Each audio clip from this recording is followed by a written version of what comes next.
remember I had a student many, many years ago, very bright guy, good guy, very well-intentioned, but very cynical. And it wasn't just what questions he was asking, it was his tone, you know? You come to the Seder, you have a Chacham and a Rosh. Both of them say, what did God tell you to do?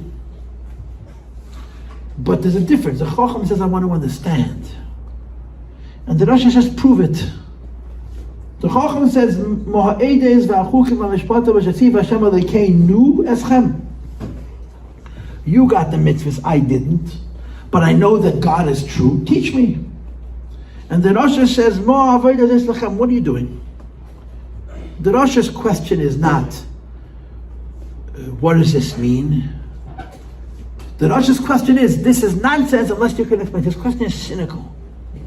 The Chacham asks a smart question, a critical question, a precise question. And the Rosh asks a cynical question. Prove it. Convince me. If you'll convince me, I'll believe you. But until you convince me, forget about it. I'm too smart for this. Cynicism is not a form of wisdom. It's pseudo-wisdom. I was at a Shabbaton a while back, and some guy used a Greek word. I forgot what the word is.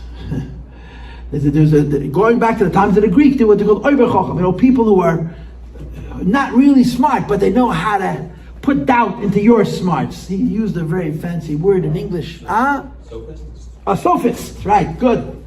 We got smart people in Texas. Right? A sophist. Sophist is the source of the word sophisticated, you understand? People who, it's very easy to ask questions to create doubt. But that's not how smart people ask questions. Smart people ask questions in a context. And when you ask a question in a context, to use a Talmudic expression, a smart person's question is already half the answer. It's contextual. It's not prove it. It's I want to understand. So this student of mine was asking cynical questions. And I knew him for a long time. And I called him out. I said, what's this? Why are you asking such, I have no issue with your asking questions, but I have an issue with your tone. So he didn't understand what I was saying, and we argued back and forth. And he said, I don't understand it to me. I don't understand. We're Chabadniks. Chabadniks are supposed to be intellectuals. Chabad, Chochma bin Adas, supposed to be smart. So Rabbi said, you should know Chabad is not philosophy. Chabad is Chasidus.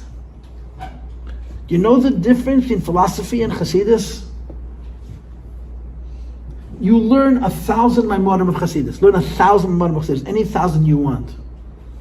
You will not find proof for anything. In Chasidus, there's no proof that there's a God. There's no proof that Torah is true. There's no proof that Torah Sheba'al Peh is true. There's no proof that Mashiach is going to come. There's no proof that Chesed HaBeis is going to happen. There's proof for nothing. There's explanations.